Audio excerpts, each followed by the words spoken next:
This is a reading of the Way, chapter 20 of the Dhammapada. Best of ways is the eightfold way. Best of truths are the four truths. Passionless is the best of mental states. The man of vision is the best of bipeds. This indeed is the way. There is no other that leads to purity of vision.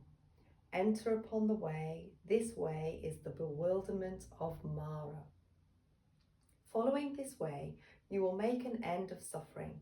This indeed is the way proclaimed by me ever since I knew how to draw out the darts of craving.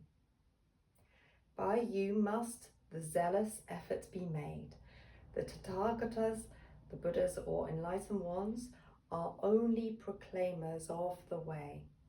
Those who are absorbed in higher meditative states eventually win release from the bondage of Mara. All conditioned things are impermanent. When one sees this with insight, one becomes weary of suffering. This is the way to purity. All conditioned things are painful. When one sees this with insight, one becomes weary of suffering. This is the way to purity. All things whatsoever are devoid of unchanging selfhood.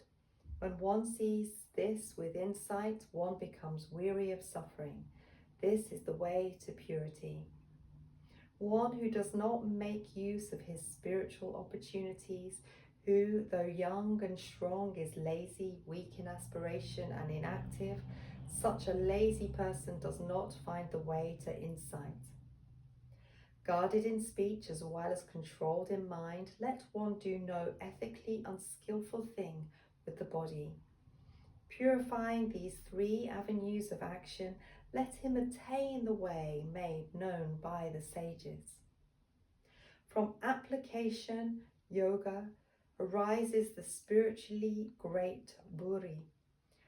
From lack of application, the spiritually great wanes. Having known these two avenues of increase and decrease of the great, let him so establish himself that the great may flourish. Cut down the whole forest, not just one tree. From the forest rises fear. Cutting down both wood and brushwood, be out of the wood, almsman. To the extent that one has not cut down the last little bit of this brushwood of the craving of man for woman, to the extent his mind will be fettered as the suckling calf to its mother. Cut off your sticky affection as one plucks with one hand the white autumnal lotus.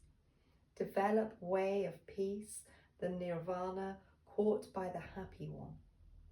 Here shall I stay during the rains, here in the cold season and the hot. Thus thinks the spiritually immature person. He does not understand the dangers to life.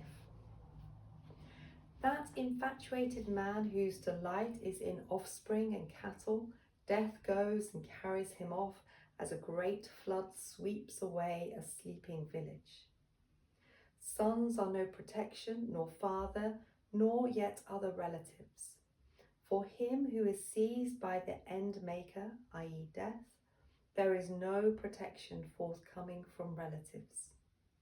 Knowing the significance of this, let the spiritually mature person, the man restrained by good conduct, speedily cleanse the way leading to nirvana.